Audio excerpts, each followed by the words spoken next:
Zora Washington froze in disbelief as the middle-aged white man sat defiantly in her first-class seat. The flight attendant approached amid rising tension. Security suddenly stormed the cabin.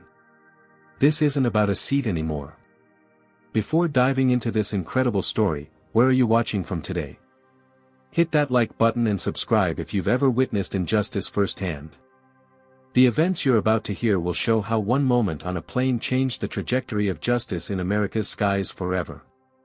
Long before Zora Washington became the center of a viral confrontation at 30,000 feet, she was just a brilliant girl with a laptop in Baltimore.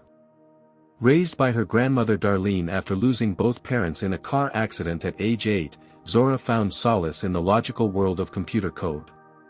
While other kids played video games, she learned to program them.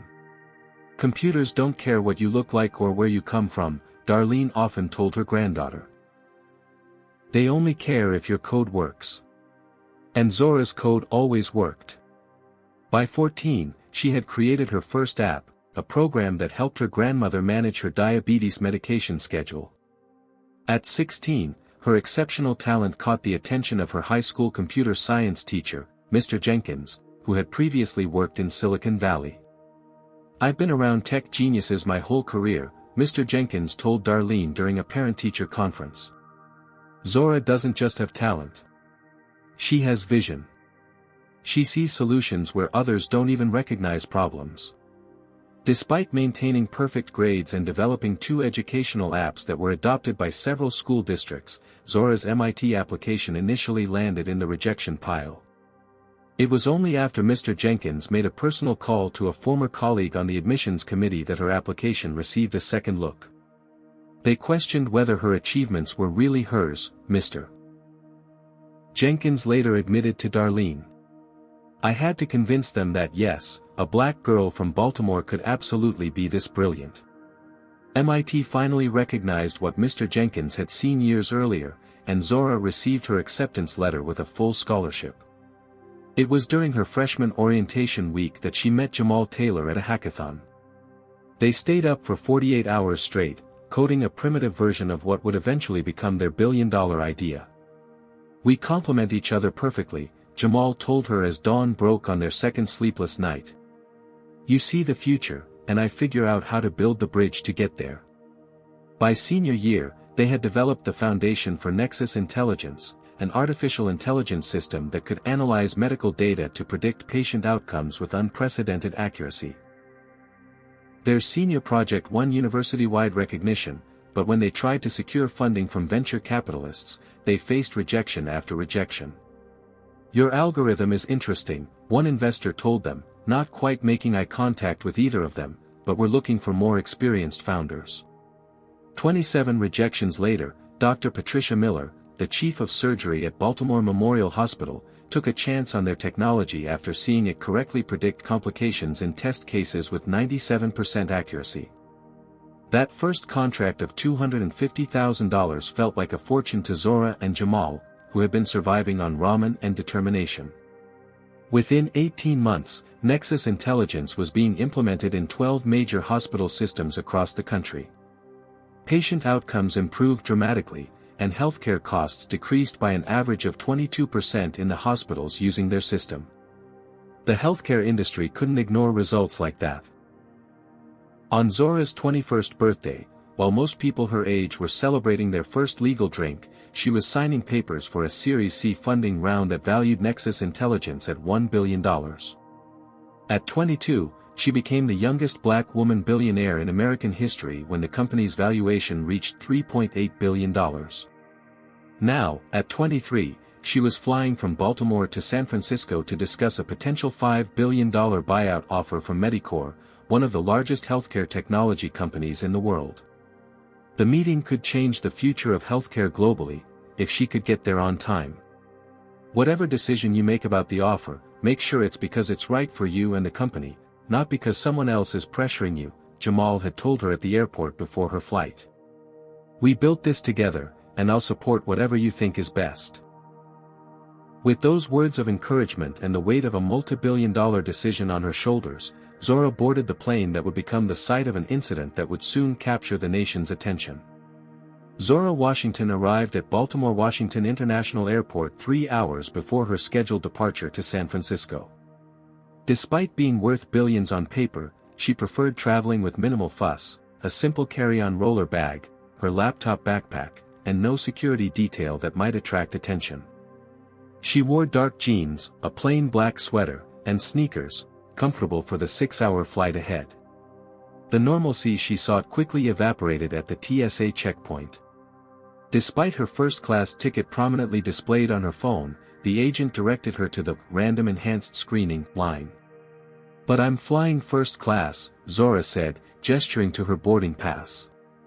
"This is random selection, ma'am," the agent replied without looking up. "Please step to the side." As Zora moved to the designated area, she watched as Walter Freeman, a white businessman in his 50s who had been directly behind her in line, was waved through the regular screening lane without a second glance. His first-class ticket received a cursory nod from the same agent who had redirected her. The random screening took an additional 30 minutes. The TSA officer examined her passport with unusual scrutiny, comparing her photo to her face multiple times. "Washington. Zora Washington," the agent said slowly, as if testing the name for authenticity. "And what brings you to San Francisco?" "Business meeting," Zora answered tersely.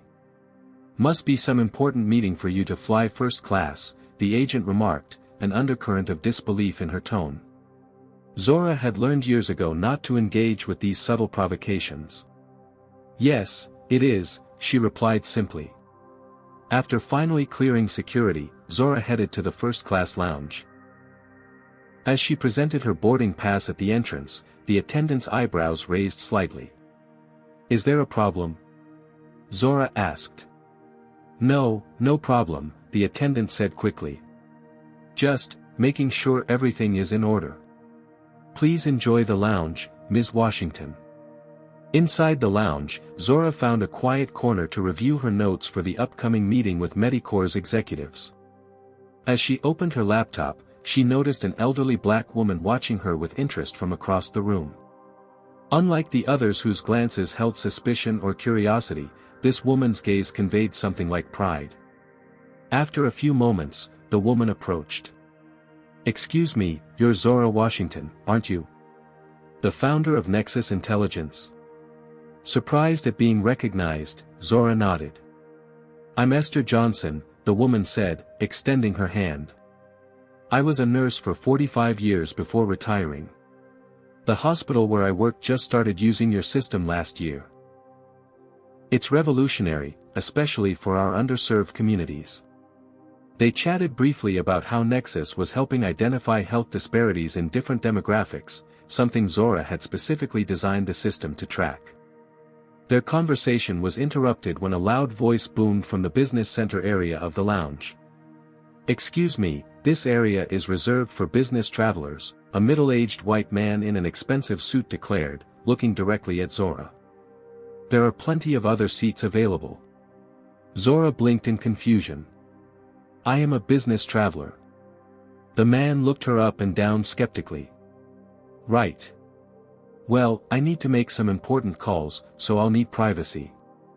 "The business center has 6 workstations," Zora pointed out. "I'm only using one." The man's face hardened. "Look, I don't want to make a scene, but I have sensitive business matters to discuss." Esther Johnson straightened her spine. "And what makes your business more important than hers, sir?" The man glanced at Esther dismissively before turning back to Zora. "Fine. Stay if you must." He chose the workstation furthest from Zora, occasionally glancing in her direction with undisguised annoyance. "That's Harold Patterson," Esther whispered to Zora. "Thinks he owns every room he walks into. Used to be some hotshot at Franklin Investment before something happened. Not sure what." Zora nodded, making a mental note of the name, before returning to her work. 20 minutes later, the first boarding call for their flight came over the lounge speakers. "I always wait until the last minute to board," Esther confided. "Fewer people staring as you walk to your seat." Zora smiled in understanding. "I do the same thing." At the gate, Zora noticed the agent's expression shift upon scanning her boarding pass. The woman looked from the pass to Zora and back again. "Is there a problem?" Zora asked for the second time that day. "No, Ms. Washington," the agent replied, her tone suggesting otherwise. "Enjoy your flight." As Zora moved down the jetway, a sense of unease settled over her. After years of success, she'd learned to recognize the subtle signs of trouble brewing, the momentary pauses, the double checks, the disbelief poorly masked as professionalism. Something told her this flight might be another reminder that in some people's eyes, her achievements would never outweigh her appearance. Zora Washington intentionally boarded toward the end of the first-class group.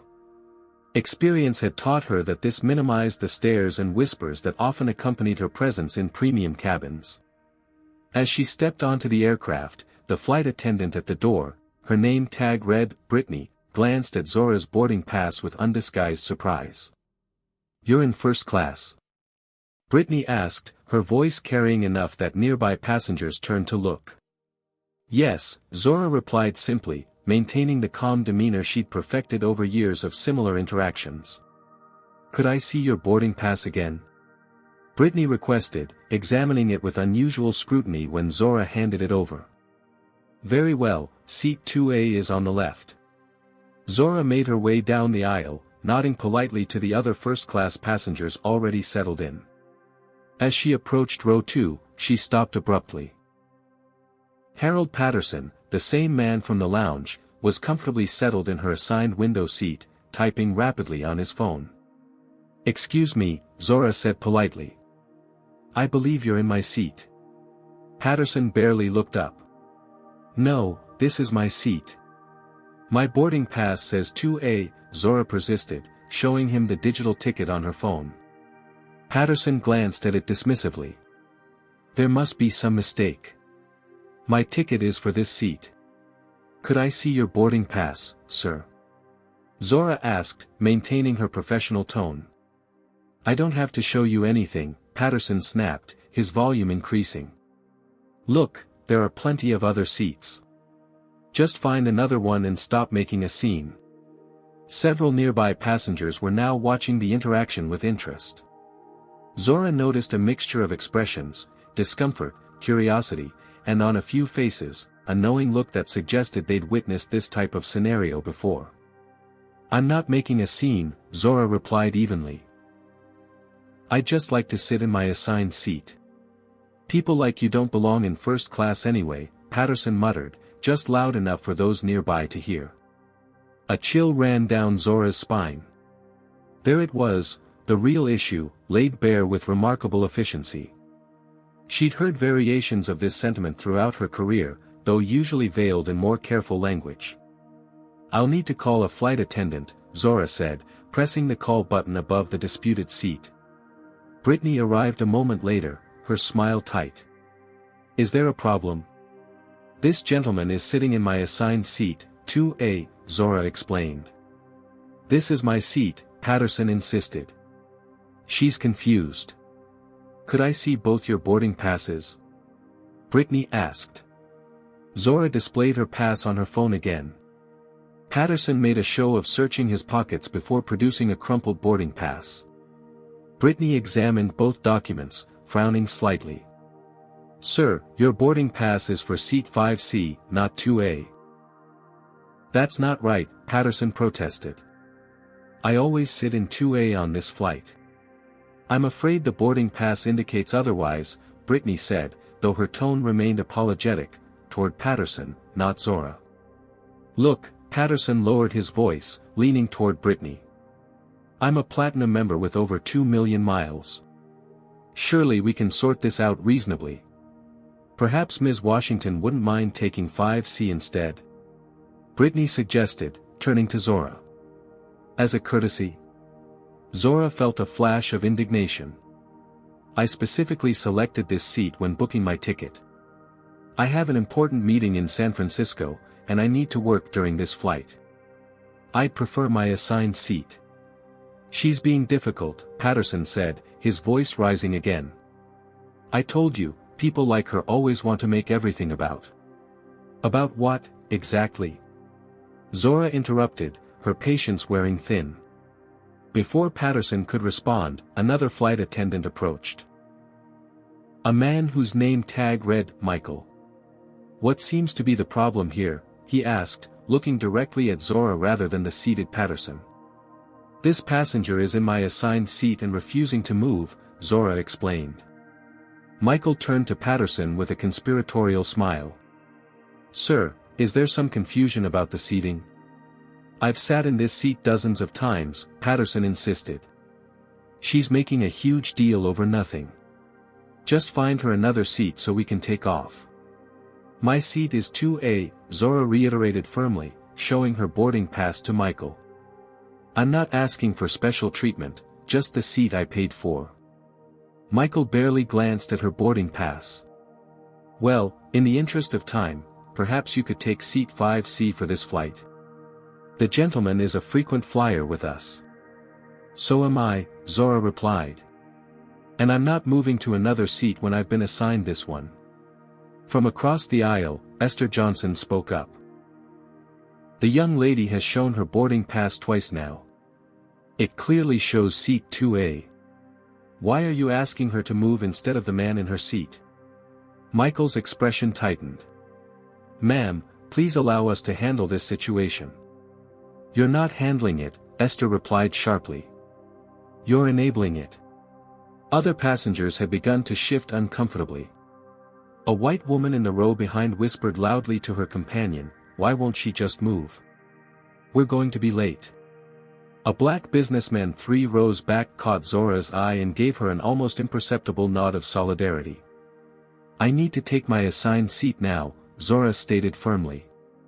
We're delaying the flight. She's being aggressive, Patterson announced to the cabin at large. I don't feel comfortable with her behavior. I haven't raised my voice once, Zora pointed out. I'm simply requesting my assigned seat. The tension in the cabin was palpable now. Brittany and Michael exchanged glances, clearly unsure how to proceed without alienating Patterson, while other passengers began checking their watches and sighing pointedly. The pilot's voice came over the intercom, flight attendants, please prepare for departure. We need to resolve this immediately, Michael said, now sounding anxious. Ms. Washington, just for today, could you please? No, Zora said clearly. I will not be moved from my assigned seat because this man has decided the rules don't apply to him. Patterson's face reddened. You're threatening me now. Did everyone hear that? From row 6, a voice cut through the tension. The only threat here is to common decency. A black man in an impeccable suit stood up. I'm Damon Wright, Executive Vice President at Westlake Financial. I've witnessed this entire interaction, and this woman has been nothing but reasonable while being treated with blatant disrespect. The cabin fell silent as all eyes turned to Damon. The intercom crackled again, flight attendants, please call the cockpit. The head flight attendant, Tiffany, moved swiftly through the cabin toward the brewing confrontation. Her practiced smile barely masked her concern as she assessed the situation. Unlike Brittany and Michael, Tiffany carried the authority of her senior position in her posture and tone. What seems to be the issue here, she asked, glancing between Zora, still standing in the aisle, and Harold Patterson, still seated comfortably in 2A. This passenger is refusing to find another seat, Michael explained before Zora could speak. She claims seat 2A is hers, but Mr. Patterson is a platinum member and I don't claim the seat is mine. It is mine, Zora interjected, producing her boarding pass again. My assigned seat is 2A. Mr. Patterson is sitting in it and refusing to move to his actual assigned seat. Tiffany examined Zora's boarding pass with the same skepticism her colleagues had shown. And you are? Zora Washington? Yes. Tiffany's eyes narrowed slightly, as if the name should mean something to her but didn't quite register. She turned to Patterson. Sir, may I see your boarding pass as well? Patterson hesitated before reluctantly handing over his crumpled boarding pass. Tiffany compared the two documents. Mr. Patterson, your assigned seat is indeed 5C, Tiffany confirmed. Ms. Washington has been assigned seat 2A. There's been a mistake, Patterson insisted. I always book 2A on this route. It's my preferred seat. Regardless of your preference, sir, the boarding pass indicates. Look, Patterson interrupted, lowering his voice conspiratorially. We all know what's happening here. She probably got upgraded at the last minute or something. I've been a loyal customer for 20 years. Tiffany seemed to waver, glancing back at Zora with uncertainty.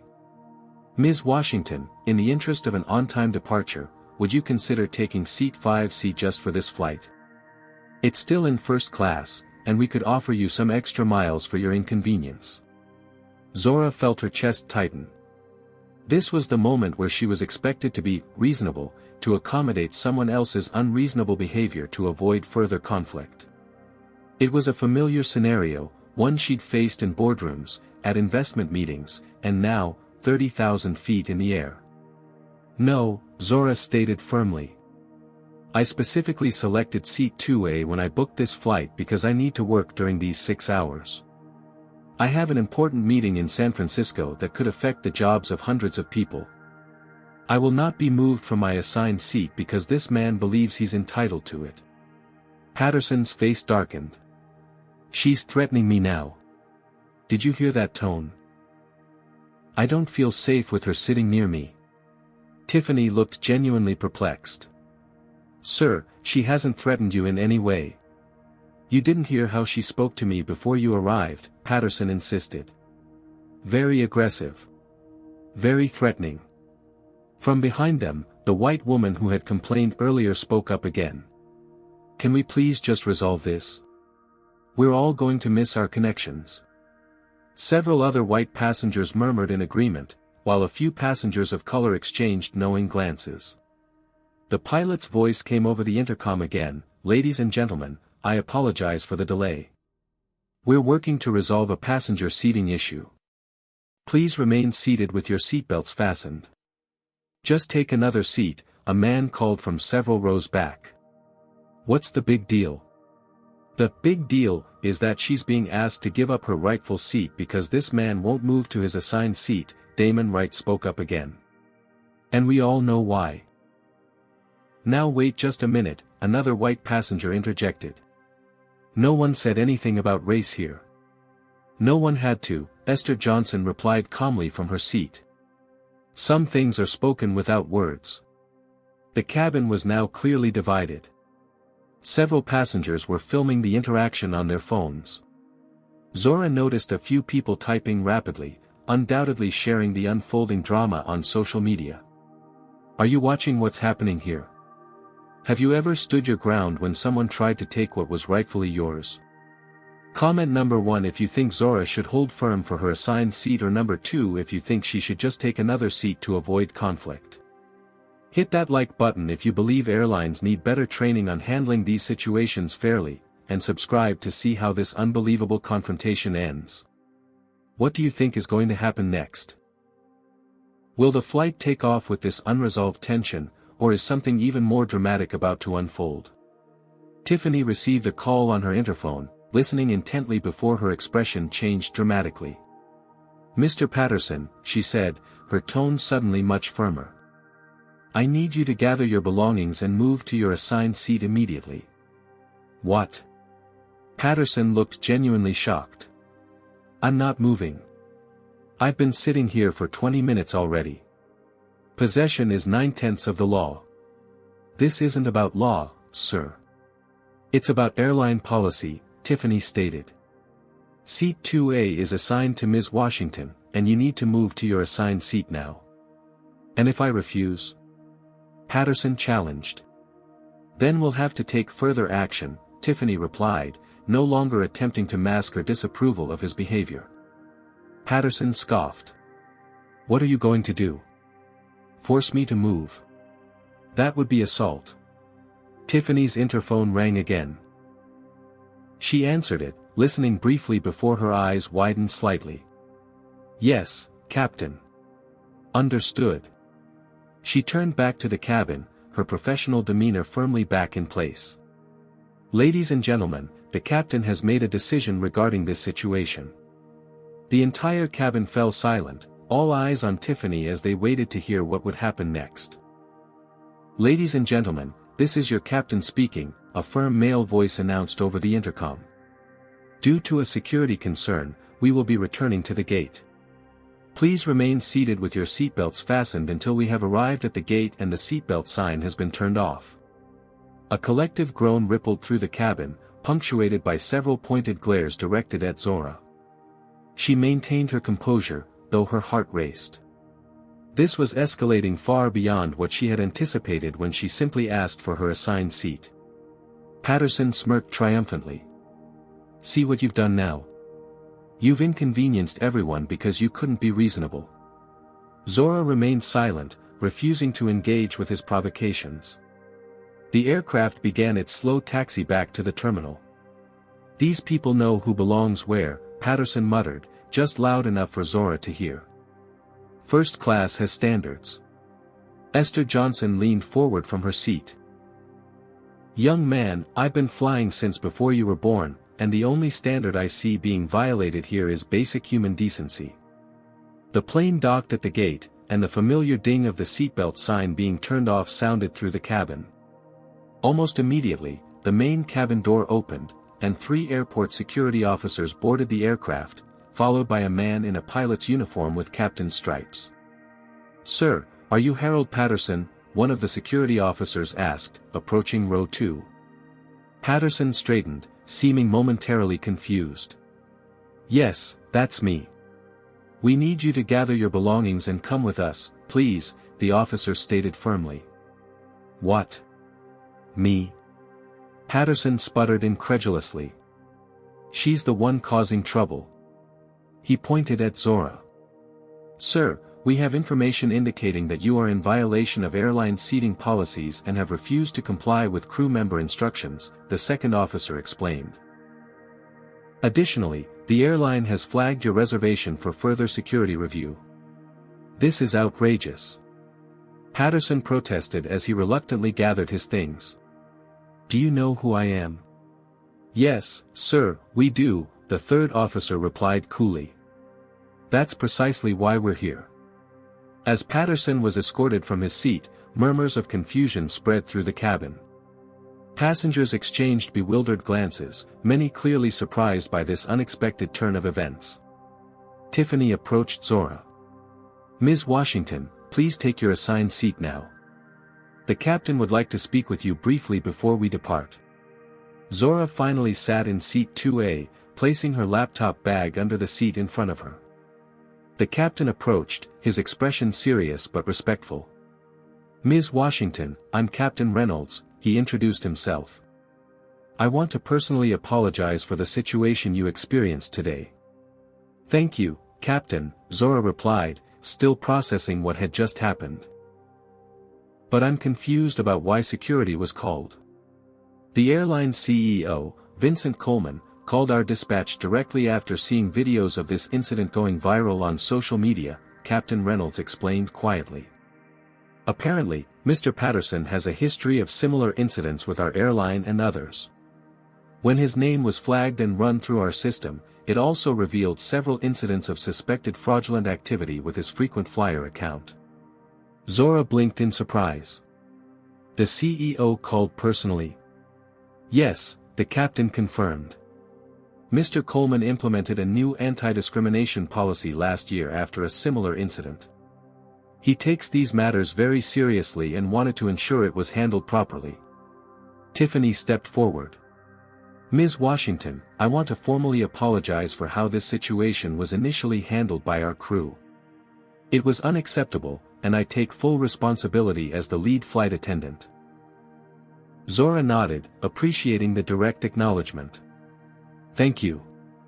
From across the aisle, a white businessman in his 60s leaned over.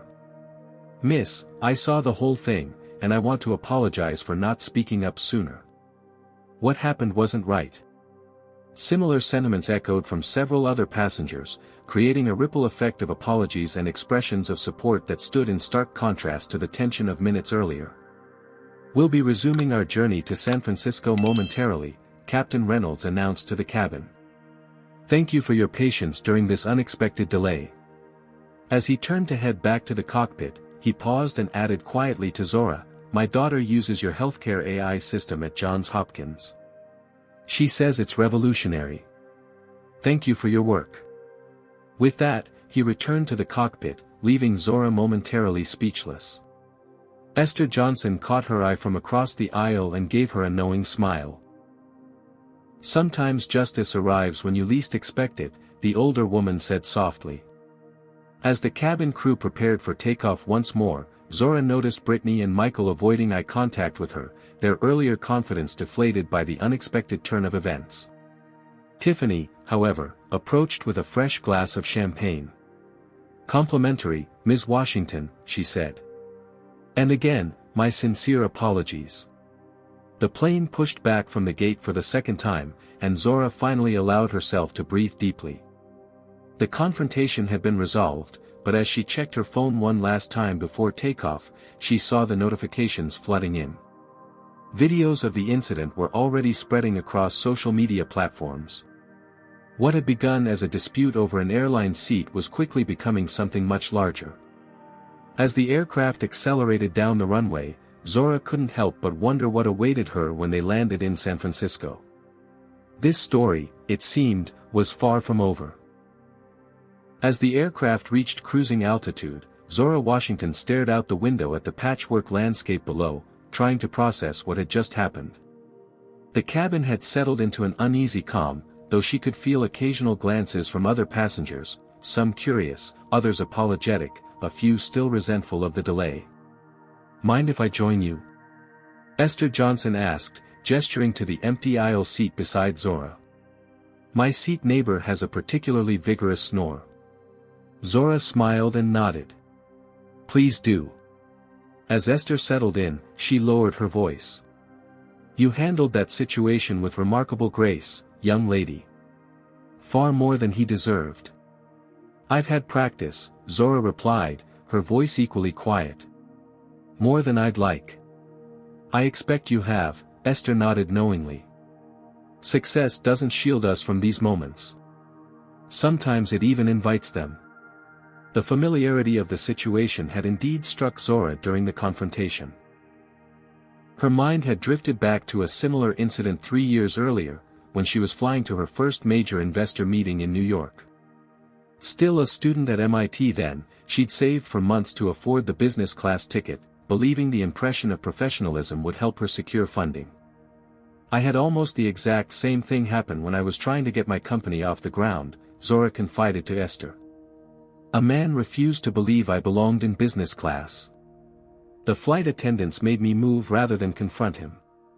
I was so focused on not missing my investor meeting that I just gave in." "Did you get the investment?" Esther asked. "No," Zora said with a rueful smile. "They said my idea was interesting but too risky. 26 more investors said the same thing before someone finally took a chance on us." "And now look at you," Esther said, pride evident in her voice though they'd only just met. "Creating technology that's saving lives every day." Tiffany approached with drinks and snacks, her service now pointedly attentive. "Can I get you ladies anything else?" "We're fine, thank you," Zora replied, noting how the flight attendant's demeanor had transformed from skepticism to solicitousness. The overcorrection was almost as uncomfortable as the initial hostility. As Tiffany moved on, Damon Wright appeared in the aisle beside them. "Ms. Washington." "Damon Wright," he introduced himself properly. "I wanted to check that you're all right after that ordeal." "I'm fine, thank you," Zora assured him. "And thank you for speaking up earlier." "Professional courtesy," he replied with a small smile. "I've been in your position more times than I care to count. 20 years in finance, and I still get asked if I'm in the right seat or the right meeting room. Does it ever get easier?" Zora asked. Damon considered the question thoughtfully. "Not easier. You just get better at handling it. Though I must say, having the CEO call in personally to intervene, that's a new one." He chuckled softly. You must be someone special. I'm just a person who wanted to sit in her assigned seat, Zora replied. A person whose face is currently trending on Twitter, Damon countered, showing her his phone screen. Zora's stomach tightened as she saw the hashtag #seatstolen climbing the trending list, accompanied by video clips from multiple angles of her confrontation with Patterson. Her phone, now in airplane mode, couldn't receive the notifications surely piling up, but she could imagine Jamal was already trying to reach her.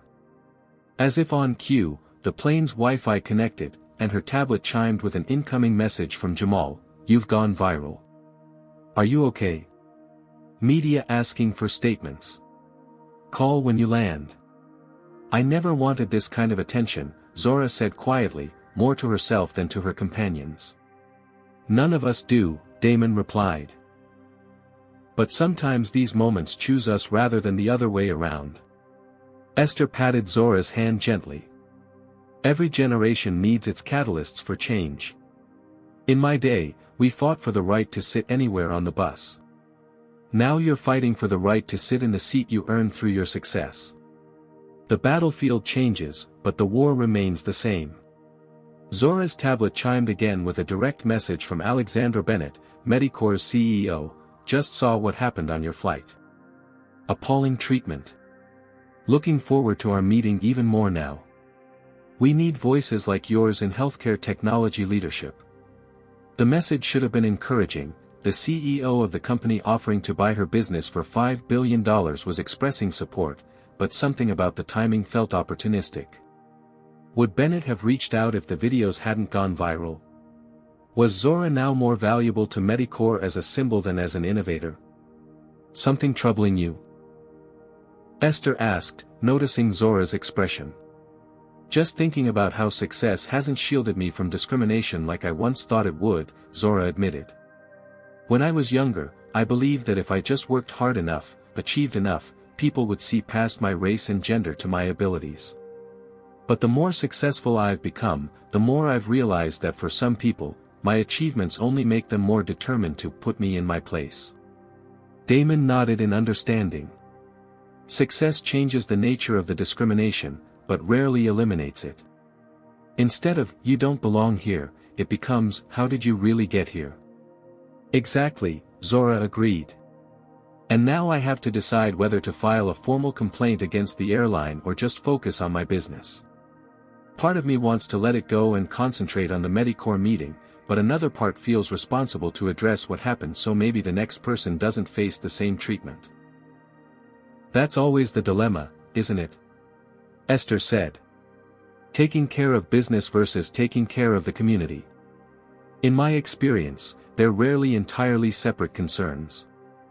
As the flight continued its journey westward, Zora alternated between preparing for her meeting and reading the flood of messages coming in from friends, colleagues, and increasingly, media outlets requesting comments about the incident. Her grandmother called twice, leaving voicemails expressing both concern and fierce pride. By the time the captain announced their initial descent into San Francisco, Zora had made a decision. This incident, unwelcome as it was, had given her a platform.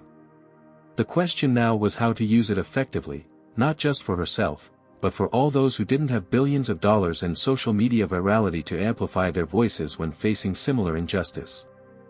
As the California coastline came into view, Zora turned to Esther. "Whatever happens next, I'm grateful our paths crossed today."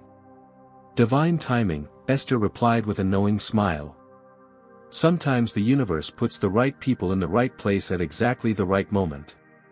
Whether by divine timing or sheer coincidence, Zora couldn't deny that something significant had shifted during those tense minutes on the tarmac in Baltimore. What had begun as a simple dispute over an airline seat had transformed into something that might have implications far beyond this 6-hour flight. The aircraft touched down at San Francisco International Airport with a gentle bump, followed by the familiar sound of reverse thrusters and collective unbuckling of seatbelts despite the captain's instructions to remain seated. As Zora gathered her belongings, Tiffany approached with an unusually concerned expression. "Ms. Washington, I've been informed that there are several reporters waiting at the gate," she said quietly. Airline management has arranged for you to deplane first and be escorted through a private exit if you prefer to avoid them. Zora hesitated, surprised by the airline's sudden solicitude. Thank you. Yes, I'd appreciate that. I'll be right behind you, honey, Esther assured her. Make them wait for any statement until you've had time to think. After a brief goodbye to Damon Wright, who exchanged business cards with her, Zora followed Tiffany to the front of the aircraft. As the door opened, a stern-looking woman in an airline management uniform greeted her. Ms. Washington, I'm Diana Cooper, Customer Service Director for the airline at San Francisco Airport. Please follow me. They moved swiftly through the jetway and into a service corridor, bypassing the main terminal where, through a briefly opened door, Zora glimpsed a cluster of people with cameras and microphones. Diana led her to a private airline lounge where two people in business attire waited expectantly. Ms. Washington, I'm Trevor Phillips and this is Samantha Liu, the man introduced them. We're from Medicorp. Ms. Bennett sent us to meet you and escort you directly to our headquarters. Your meeting isn't for another 3 hours, Samantha added. But Alexandra thought you might appreciate avoiding the media situation and having some time to refresh at our executive suite before the formal discussions.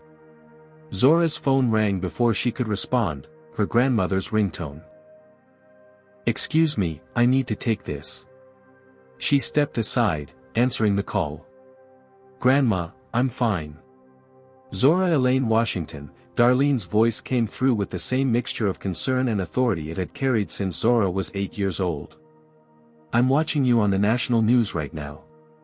CNN is showing video of that man refusing to give you your seat. It's being blown out of proportion. Zora tried to downplay the situation. No, it is not, her grandmother countered firmly. I raised you to stand your ground, and that's exactly what you did. I'm proud of you, baby. But now you've got to be careful. When they can't stop you from taking your rightful place, they'll try to control how your story gets told. As if to emphasize her grandmother's point, Zora's other line beeped with an incoming video call from Jamal. Grandma, I need to take this call from Jamal. I'll call you back soon, I promise. Switching calls, she found Jamal looking unusually serious. Zora, where are you? Are you okay? I'm fine, just arrived in San Francisco. Medicorp sent people to meet me. I bet they did, Jamal replied, his tone skeptical. Listen, I've got our legal team on the other line. This airline incident has exploded. Every major news outlet is covering it. Our PR team is fielding calls non-stop. What are they saying? Zora asked, moving further away from the Medicorp representatives who were trying to appear like they weren't listening. It's mixed. Some are framing it as another example of everyday discrimination. Others are spinning it as, privileged billionaire causes flight delay over seat assignment. The airline stock dropped 2% in the last hour. They've issued a formal apology, but it's generic corporate speak. And Patterson? Jamal's expression hardened. That's where it gets interesting. He's been identified in the financial press as a former advisor with a history of client complaints. Apparently, he lost his license 3 years ago for ethical violations. Someone's already connected him to a competitor of Medicorp, Helix Health. Zora processed this information, her analytical mind quickly making connections. You think this wasn't random? That he targeted me specifically? I think we can't rule it out, Jamal replied cautiously. The timing is suspicious. The day you're flying to discuss a potential $5 billion deal with Medicorp, you just happen to have a confrontation with someone connected to their competitor. Zora's tablet chimed with notifications of multiple social media tags. A quick glance showed that hashtag Zora Washington was now trending alongside hashtag Seat Stolen, with prominent civil rights activists, celebrities, and business leaders weighing in on the incident. What should I do? Zora asked, feeling suddenly overwhelmed by the rapidly escalating situation. First, don't sign anything or make any statements until we've had time to strategize, Jamal advised. Second, I'm booking a flight out there now. I'll be there by tonight. Third, consider whether you want to reschedule the Medicorps meeting. Alexandra Bennett already messaged me about the incident, Zora informed him. They've clearly seen the videos. Of course they have, Jamal replied. And now they know you have even more leverage in the negotiations. Just be careful, Z. Everyone's going to try to use this situation for their own agenda, the airline, Medicorps, our competitors, the media. You need to decide what your agenda is. Their conversation was interrupted by Diana Cooper approaching tentatively. Ms. Washington, I apologize for the interruption, but our CEO, Vincent Coleman, is on the line and would like to speak with you personally. Jamal, having overheard this, raised his eyebrows. Put him on speaker and don't agree to anything, he whispered before ending their call. Vincent Coleman's voice came through clearly on Diana's phone. Ms. Washington, this is Vincent Coleman. First, let me personally apologize for the inexcusable experience you had on our aircraft today.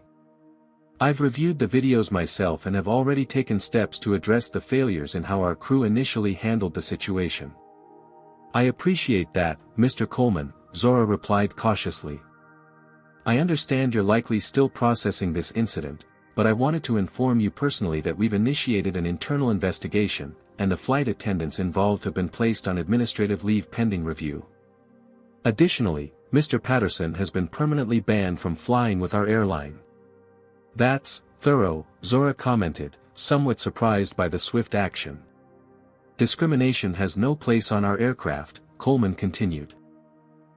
We'd like to offer you our sincere apologies along with lifetime premium status and unlimited first-class upgrades on any of our routes. The offer was generous, worth tens of thousands of dollars in practical terms, but Zora sensed it was also a preemptive move to avoid potential litigation. Thank you for the offer, Mr. Coleman. I'll need some time to consider it. This isn't just about me or one incident. Of course, Coleman replied smoothly. Take all the time you need. We're committed to making this right. As the call ended, Zora noticed the Medicorps representatives exchanging glances. The airline's rapid damage control suggested they recognized the potential legal and public relations disaster unfolding. Samantha approached with renewed professionalism. The car is ready whenever you are, Ms. Washington. We completely understand if you'd prefer to reschedule today's meeting. No, Zora decided. The meeting proceeds as planned. But I'll need 30 minutes alone before we leave for your headquarters. Once they stepped outside to wait, Zora used the privacy to call her grandmother back. Grandma, things are happening so fast, she admitted, allowing vulnerability to show in her voice for the first time since the incident began. Take a deep breath, child, Darlene instructed. Remember what I always told you. Zora closed her eyes, recalling her grandmother's wisdom. Our successes and our struggles are never just our own. That's right, Darlene confirmed. What happened to you today has happened to countless others who didn't have cameras recording or CEOs apologizing afterward. Whatever you decide to do next, remember you're deciding for them too. As Zora ended the call, a new message appeared on her tablet, an email from civil rights attorney Gabrielle Hansen, whose reputation for taking on corporations in discrimination cases was legendary. Ms. Washington, the email began, I've represented 3 other individuals who experienced similar treatment on this same airline route. I believe what happened to you today is part of a pattern, not an isolated incident. If you're willing, I'd like to discuss how we might address this systematically. This isn't just about one seat or one flight. Outside the lounge windows, Zora could see the San Francisco skyline in the distance, including the distinctive Medicorps Tower where, in a few hours, she would discuss the potential sale of her company, the company she and Jamal had built from nothing, against all odds and expectations. What had begun as a routine business trip had transformed into something much more complex and consequential. As Zora gathered her belongings to meet the waiting Medicorps representatives, she knew the decisions she made in the next 24 hours would affect far more than just her business future. The Medicorps headquarters dominated the San Francisco skyline, 68 stories of gleaming glass and steel housing one of the world's largest healthcare technology companies. As the elevator ascended to the executive floor, Zora found herself studying her reflection in the mirrored walls, ensuring her composed exterior betrayed none of the turmoil she felt inside. "Ms. Bennett is very excited to meet you," Trevor Phillips remarked as they approached the executive suite. Even before today's events, the subtle emphasis wasn't lost on Zora.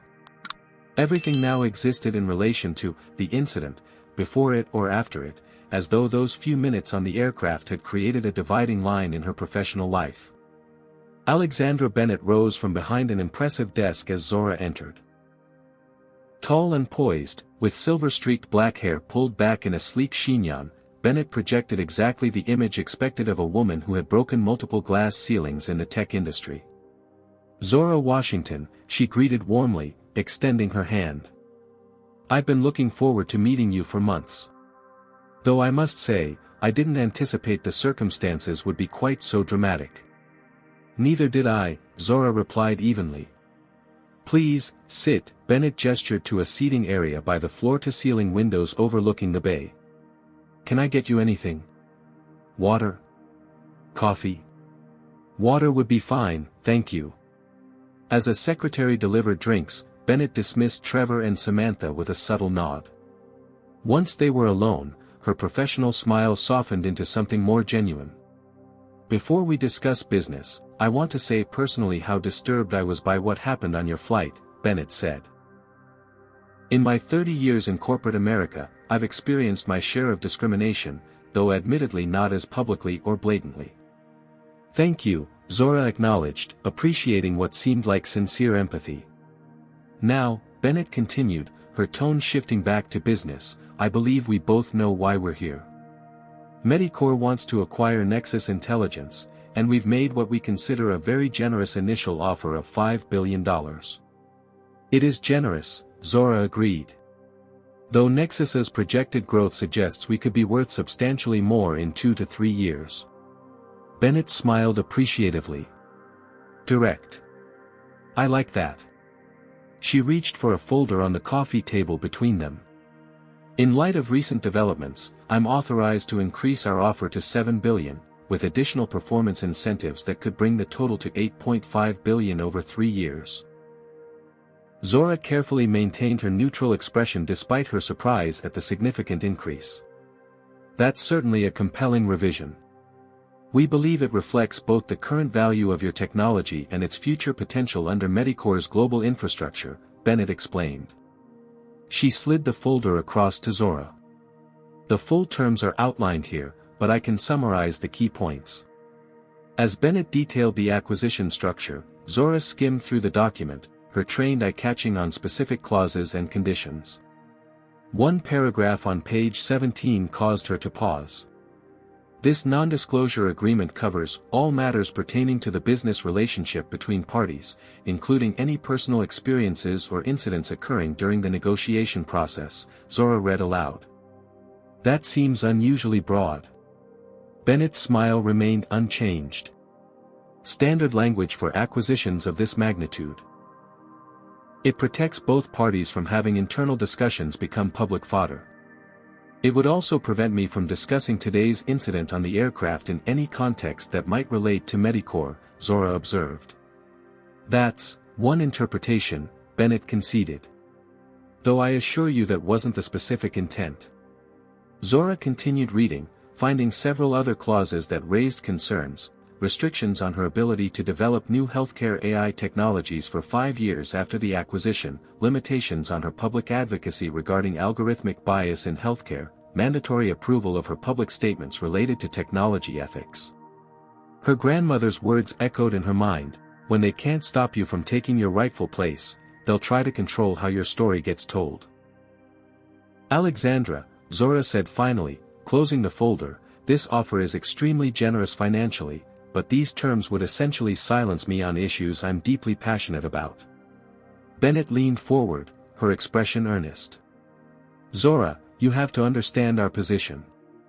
Medicore is a publicly traded company with stakeholders, board members, and partners worldwide. We need consistency in our messaging.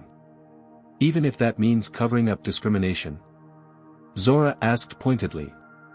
That's not fair, Bennett protested. We're one of the most progressive companies in healthcare. 38% of our leadership team are people of color. We've invested millions in health equity initiatives.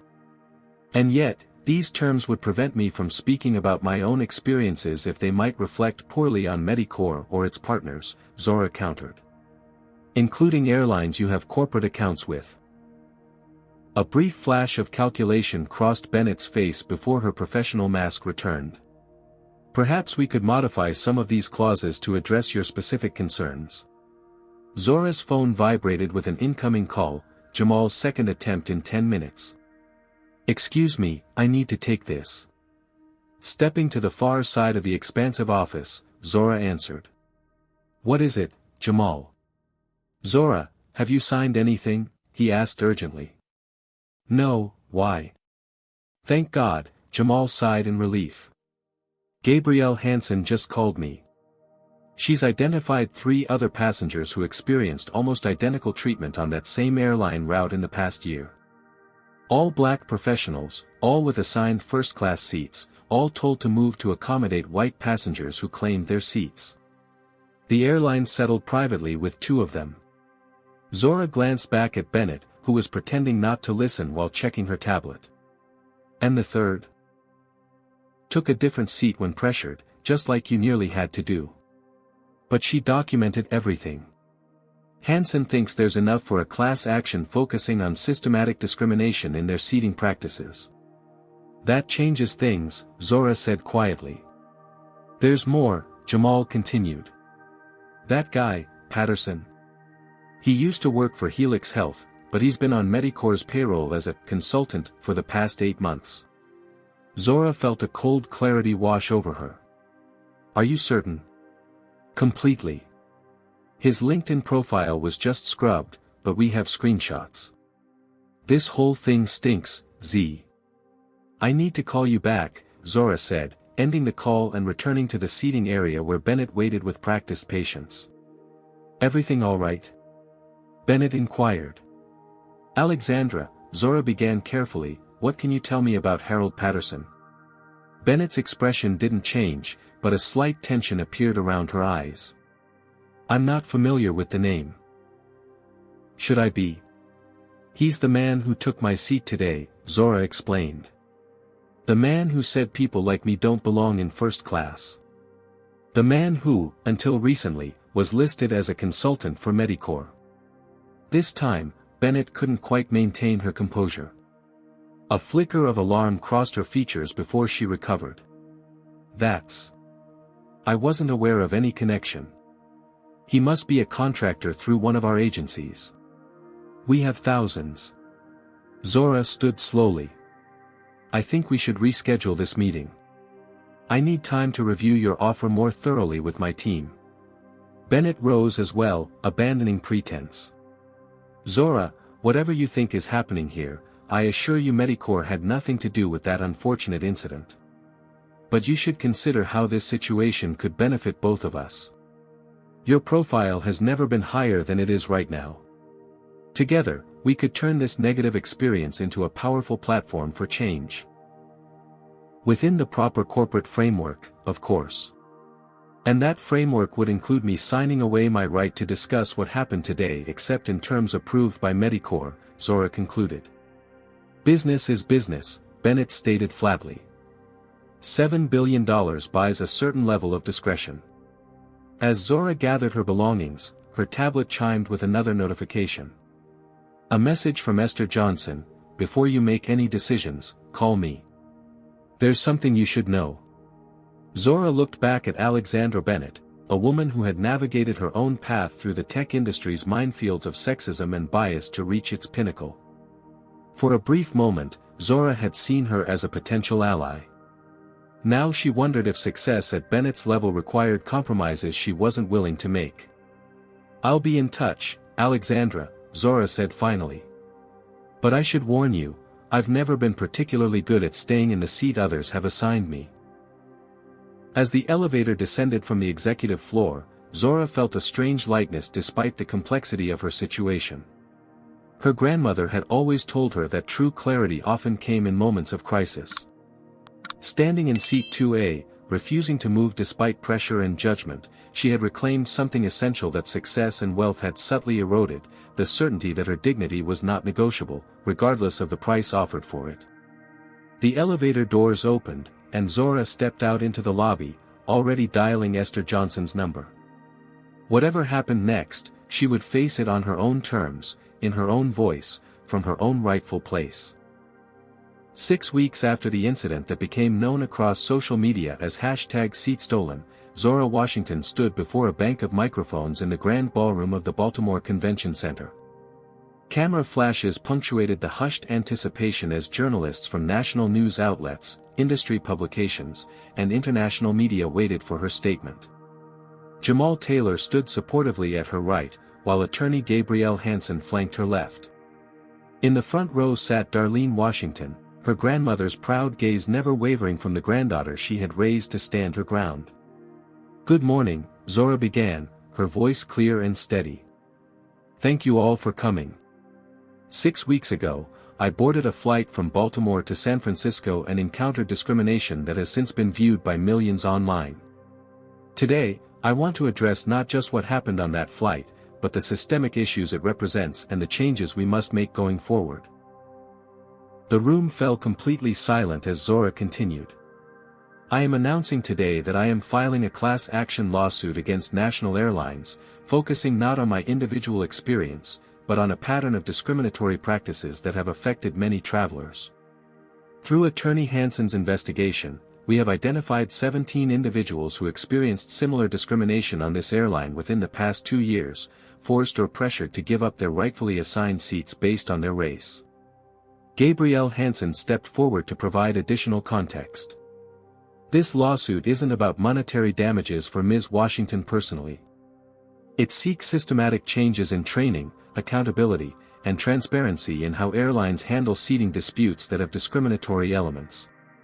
Zora returned to the microphone. "Additionally, I am announcing that Nexus Intelligence will not be acquired by Medicorp or any other company at this time. We have declined their revised offer of $7 billion because maintaining our independence allows us to pursue projects aligned with our core mission without corporate constraints." Murmurs rippled through the assembled journalists at this revelation. Turning down what would have been one of the largest tech acquisitions of the year was unexpected news. Instead, Zora continued, "Nexus is launching 3 new initiatives today that directly address discrimination in both transportation and healthcare technology." She outlined each initiative: a new AI application designed to help transportation companies identify patterns of bias in their customer service interactions, a $20 million scholarship program for Black students pursuing careers in artificial intelligence and healthcare technology, and a research partnership with 3 historically Black colleges to develop new algorithms that would reduce racial disparities in medical diagnostics. Finally, Zora said, her voice softening slightly, "I want to address something personal. When that incident occurred on the airplane, I had a choice to make: accept the injustice quietly to avoid conflict, or stand firm despite the pressure and judgment from those around me. That same choice faces many people every day in situations that aren't recorded or publicized." She paused, looking directly into the cameras. "To anyone who has ever been told they don't belong in the seat they've rightfully earned, whether in an aircraft, a classroom, a boardroom, or any other space, I want you to know that your dignity is not negotiable. Your right to occupy your space is not dependent on others' comfort with your presence." The press conference continued with questions from reporters, during which several significant revelations emerged. National airlines had already implemented new anti-discrimination training for all flight staff, with input from civil rights organizations. Harold Patterson's connections to both Medicorp and their competitor Helix Health had been confirmed. He had been hired through a third-party firm to engage in corporate espionage, though both companies denied knowledge of his specific actions on the flight. Perhaps most surprisingly, Esther Johnson was introduced during the question period, revealed to be not just a retired nurse but a former civil rights activist who had participated in lunch counter sit-ins during the 1960s. She had been documenting discriminatory incidents in commercial air travel for the past 5 years, collecting evidence that would prove crucial to the class action lawsuit. Sometimes you have to be in the right place at the right time to witness history repeating itself, Esther told the assembled reporters. And sometimes you have to be there to help write a different ending. In the months that followed, the impact of the incident and Zora's response continued to ripple outward. National Airlines introduced a transparent reporting system for bias complaints, with quarterly public reports on their handling and resolution. Several other airlines preemptively announced similar initiatives. Medicorp's stock dropped 12% following revelations of their connection to Patterson, while Nexus Intelligence's valuation soared to $12 billion as their new initiatives garnered positive attention and additional contracts. Most significantly, 6 months after the press conference, Zora Washington testified before a congressional committee on discrimination in transportation and technology, helping shape new regulatory guidelines that would affect industries far beyond airlines. The final validation came in the form of a text message from Alexandra Bennett, sent the evening after Zora's congressional testimony. "You made the right choice. I wouldn't have had the courage to do what you did. Some compromises cost more than they're worth." 1 year to the day after the incident, Zora boarded another flight from Baltimore to San Francisco. This time, as she approached her seat in first class, the flight attendant greeted her by name. "Ms. Washington, welcome aboard. It's an honor to have you flying with us today." Several passengers recognized her, nodding respectfully as she took her seat, Seat 2A, the same position that had become symbolic of her stand against discrimination. As the plane taxied for takeoff, Zora glanced out the window at the Baltimore skyline receding in the distance. She thought about all that had happened in a year since she had simply requested the seat she had paid for, the lawsuit that was still ongoing, the congressional testimony, the new initiatives that were already changing lives. Her grandmother had been right, as she so often was. Our successes and our struggles are never just our own. What had begun as a dispute over an airline seat had transformed into a movement for accountability and respect that extended far beyond one flight or one passenger. And it all started because she refused to move from Seat 2A. What would you have done in Zora's position?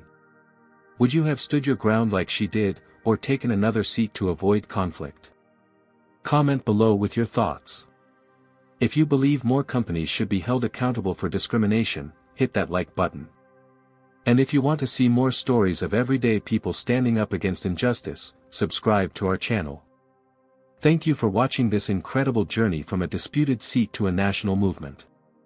Remember, sometimes the most powerful statement you can make is simply occupying the space you've rightfully earned. In Zora's journey, we see how discrimination persists regardless of success or status. The most powerful lesson is that dignity is non-negotiable. When faced with injustice, standing firm doesn't just protect your own rights, it creates ripples that help others.